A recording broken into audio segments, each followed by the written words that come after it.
La radio. Pour faire simple, j'ai juste fini, contraint, forcé par un grand de La Rochelle, Rémi Lescamel, à revenir jouer à Niort quand j'ai vendu mon autre restaurant parce que j'avais pas du tout le temps de jouer. Et quand j'ai vendu la chaloupe, il m'a dit allez reviens, et j'ai déboulé à Niort un plein hiver, un mois de janvier, sous la pluie, sans crampons, pour faire un essai. C'est un milieu difficile quand tu arrives en milieu de saison, tout le monde te regarde bizarrement. Je me suis accroché, j'allais pleurer tout seul dans le fond du vestiaire parce que j'avais mal, parce que j'étais déjà vieux par rapport aux autres. Et voilà, j'ai fait 2 ou 3 saisons à Niort pour finir, c'était super cool. Et je regrette de ne plus avoir les jambes que quand j'avais 20 ans. Parle-lui du bateau. Oui, je vais lui parler du bateau, mais avant, je vais lui parler d'autre chose. Ça concerne le Stade Rochelais, parce que on sait, n'est-ce pas, qu'ici, dans ce restaurant, il y a beaucoup de joueurs qui viennent. Il y a pas mal de staff qui viennent aussi, donc c'est très connu sur l'île de Ré, surtout à Rive-Gauche. Est-ce que tu trouves qu'il y a un changement de style de jeu dans cette équipe de La Rochelle depuis quelques temps?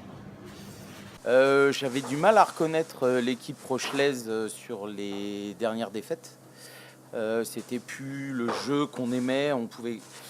J'aimais beaucoup le jeu de Clermont, de Toulouse et de La Rochelle, qui était un jeu poussé sur l'attaque, où tu prenais plaisir à voir des matchs.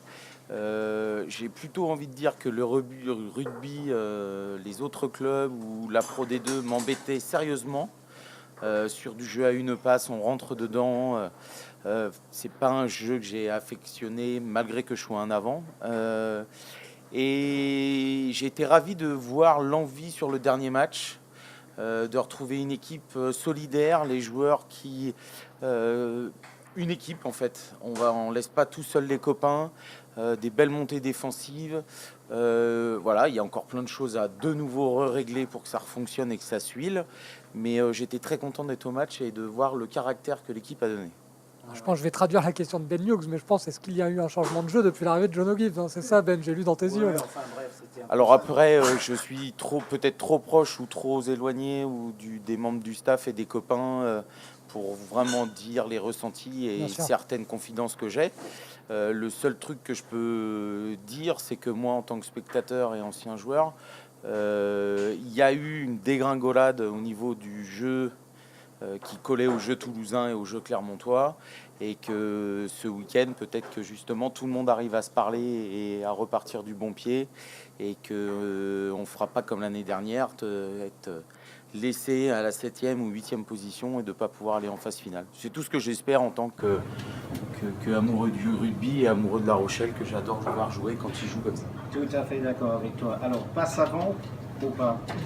Il n'y a pas en avant, je la regarde. Il y a pas Attends, en avant. toujours pas digéré, hein, Ben. Tu vois, non, j'ai pas digéré.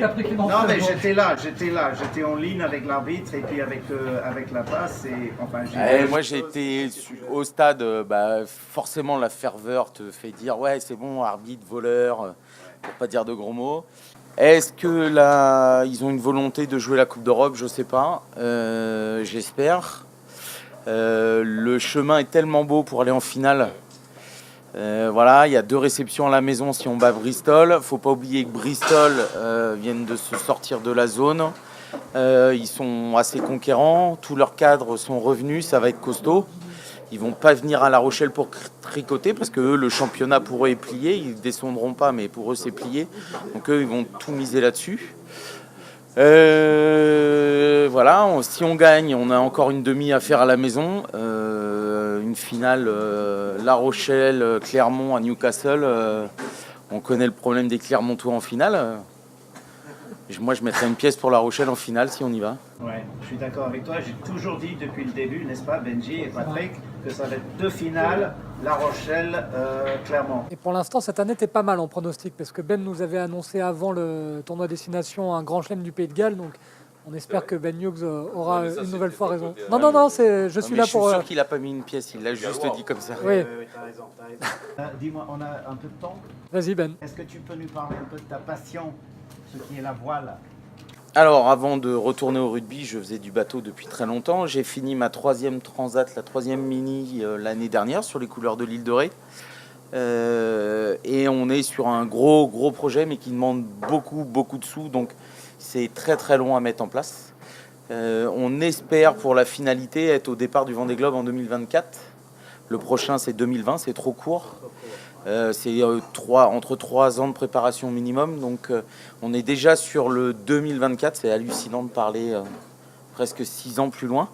Mais voilà, donc il y a des choses qui se mettent en place. Mon gros partenaire, on est en train de réfléchir à toute une stratégie et de voir si on va repartir tout de suite sur un 40 pieds, donc qui sont des bateaux un peu intermédiaires. Un mini, ça fait 6,50 m de long, un 40 pieds, ça fait 12 mètres, et le bateau du Vendée Globe, ça fait 18 mètres. Et forcément, le tarif est exponentiel.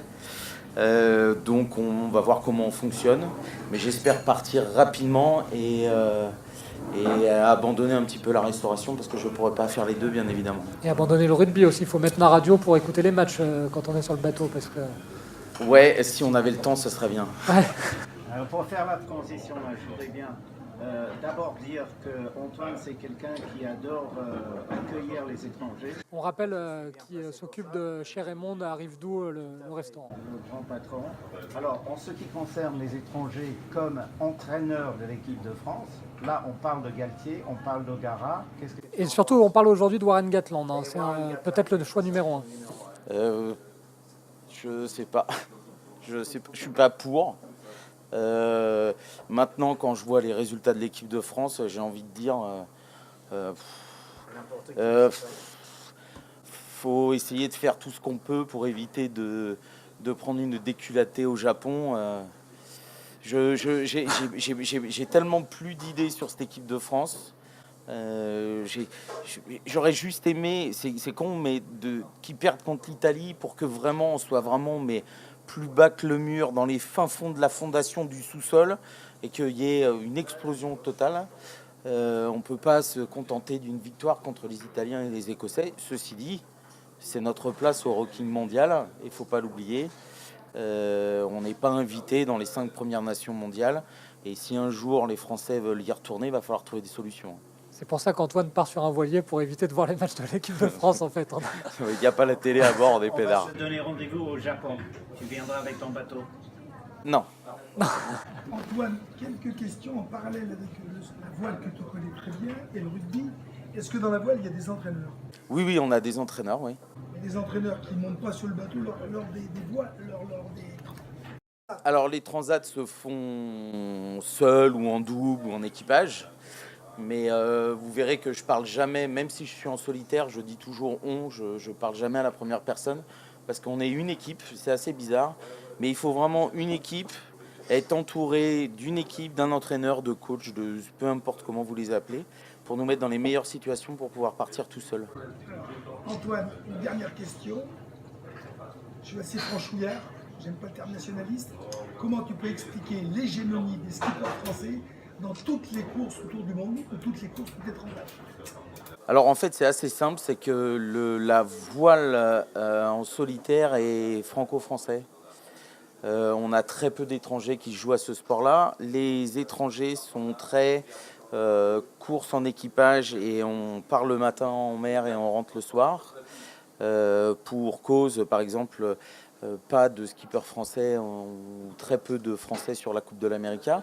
Mon coach perso qui s'appelle Kiki, lui, il a gagné 3 fois. Je crois qu'il est même dans le bar, il doit être derrière moi. Vous pouvez surveiller que je dise pas trop de bêtises. Donc ça, c'est pour ça que nous, en France, on maîtrise complètement le sujet. On n'a pas trop de concurrence. Alors pourquoi cette absence de concurrence? Pourquoi les hors-jeux des Britanniques? Pourquoi les hors-jeux des Japonais? Alors je ne vais pas dire pourquoi le hors-jeu des Néo-Zélandais, parce qu'ils ont eu un grand marin qui est malheureusement décédé. Peter Blake, qui est malheureusement décédé. À part Peter Blake, les Néo-Zélandais ponctuellement, on ne retrouve pas des Anglo-Saxons, des Anglais. Pourquoi des Espagnols et pas des Portugais? Il y en a énormément, sauf que le média français est très porté sur le Vendée Globe. Donc on ne parle que du Vendée Globe ou de la Route du Rhum. Le Vendée Globe, on est d'accord, la plus grande course autour du monde tous les 4 ans, mais il n'y a pas que les transats. Les autres transats, il y en a d'autres. La Route du Rhum, Oui, mais la route du Rhum, c'est encore une course franco-française, entre guillemets. Le tournoi destination, il y a les Français, mais il y a les autres. Il y a Oui, les mais Italiens. je vais dire une bêtise. Sur la dernière transat que j'ai fait, on est 84, 86 au départ. Je crois qu'il y a 9 étrangers. Alors ça veut dire que les étrangers, ça les intéresse pas ou ils sont sûrs de perdre, c'est pour ça qu'ils viennent pas. Je pense pas que ça fait pas. Notre culture fait que nous, on aime naviguer seul et ça faut. Tabarly, Motessier, c'est tous ceux qui ont ramené ça. Et je pense que la culture des autres pays anglo-saxons, c'est pas dans leur culture. Donc il va falloir qu'ils se forment à ça, et il y en a de plus en plus, et c'est tant mieux. Mais culturellement, ça ne fait pas partie de leur culture. Naviguer tout seul sur un bateau, pour ces gens-là, ils considèrent ça comme dangereux, donc il faut passer le cap, mais il y en aura de plus en plus. Et je pense qu'ils sont tellement forts sur l'eau, en étant plusieurs, qu'à un moment donné, ils seront forcément à notre égal.